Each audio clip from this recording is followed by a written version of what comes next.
Romo is winning, and that is what Hugh Freeze was not doing. Correct. Fourth time in the last 6 weeks an SEC coach got on Sunday. Freeze 15-19 at Auburn, 6-16 in the SEC. Lost 10-3 to Kentucky in a game that you'd best at home. I won't call it ugly. I'll say it has a good personality. I'm a nice person, Pete. Freeze. Did you see some of the crowd shots in that game? It was tough. I mean, it was an ugly game. And then the crowd leaving. I mean, he had some tough early losses this year, tough officiating at Oklahoma. But at the end of the day, you got to win. And they didn't. He didn't. He couldn't replicate what he did at Ole Miss.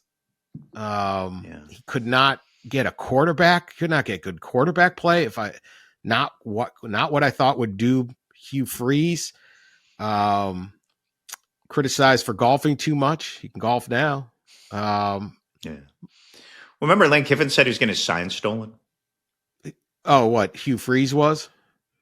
Yeah. Yes. Well, they had 3 signs. I think that might have been. He had 3 game callers, but Hugh Freeze was. What was it? Ole Miss stole all their signs. So no, Lane Kiffin said that he thought Oklahoma was stealing. Oh, right. So going into Ole Miss, Oklahoma, Lane said, I couldn't believe the safety jumped. It was an in-route or something very Auburn. Specific. And yes, and it was a way to throw shade. He was like, I called Hugh, but it was a way to throw shade at Venables, and kind of it started that storyline. God bless you, Lane Kiffin. Always. Yes, the whole sign stealing.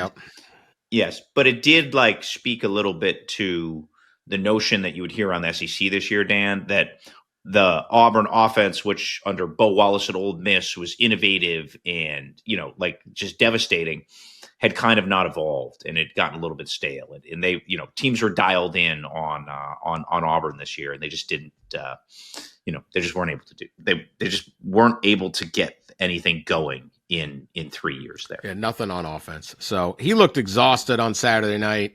He looked resigned at the end in the press conference. I'll give him credit. He walked that green mile with his head up, man. He asked for patience, but said, I know that you don't get it. wasn't claiming that fans are spoiled. Gets a $15 million buyout. So should be a good week at the grill room of the Moores Mill Country Club. I mean, no offset or mitigation. It's going to be a good party, even if maybe he doesn't turn it up the way we know Hugh sometimes has in the past. It's pretty good. I think he will head off to his country club and hopefully enjoy the rest of the fall. And hope he gets healthy too. Yeah, he's dealing with some health issues. It just didn't work. It just didn't work. And he got talent there.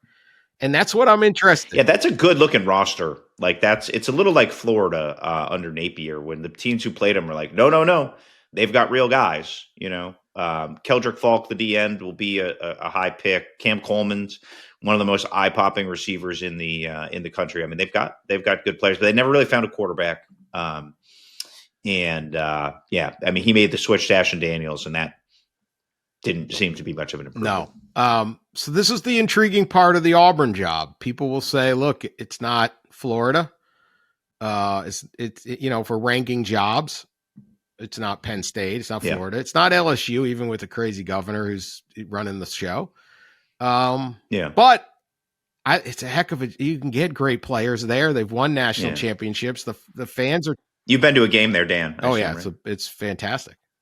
It's awesome. It is electric. They care. It is visceral. Beautiful. It is, to me, the epitome of the SEC experience. Little town. Anyone looking for an SEC road trip, I always tell them Auburn is great. Hard to get a room there, but it's once you're there, you're going to love it.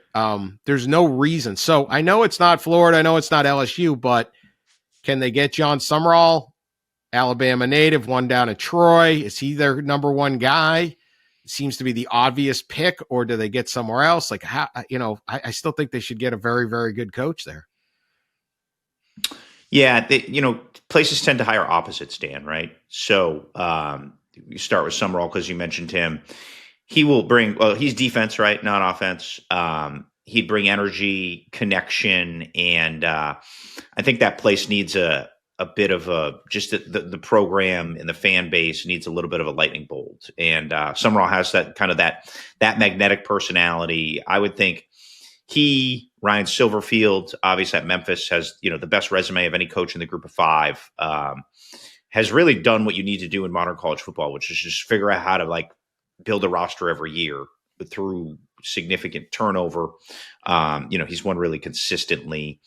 And then you have to kind of be Southern to coach at Auburn. Does that make sense? It's not a place that's gonna look well on outsiders. So it'd be interesting to see where they go.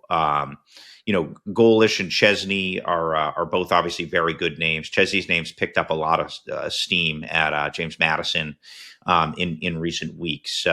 But it's fascinating, man, because Lashley's off the board. He would have been an obvious Auburn name. Drinkwitz was a GA there.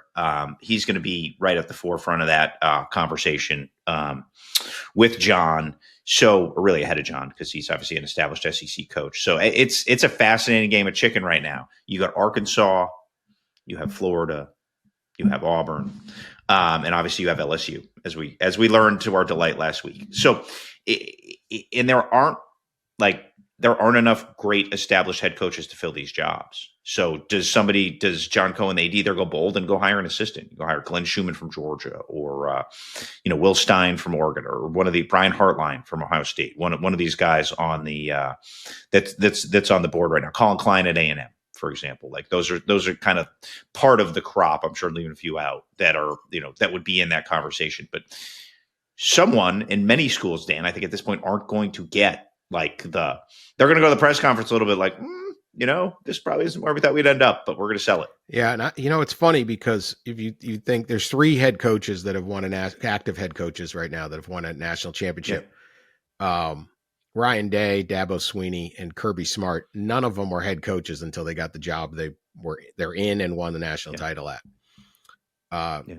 It's a great point. Saban said that on game day at Utah, where Kyle Whittingham, who's the top 10 coach in the sport, was also. Yep. And Marcus Freeman, who played for the title last year. Yeah. So, yes. Yeah, everybody wants this head coach, this, that. It's I've been waiting for Michigan State to hire Brian Hartline for 3 years. I don't know why they didn't hire him before. Now he's maybe that guy as he's calling plays or whatever. But, every once in a while, these assistants come along and they're so dynamic.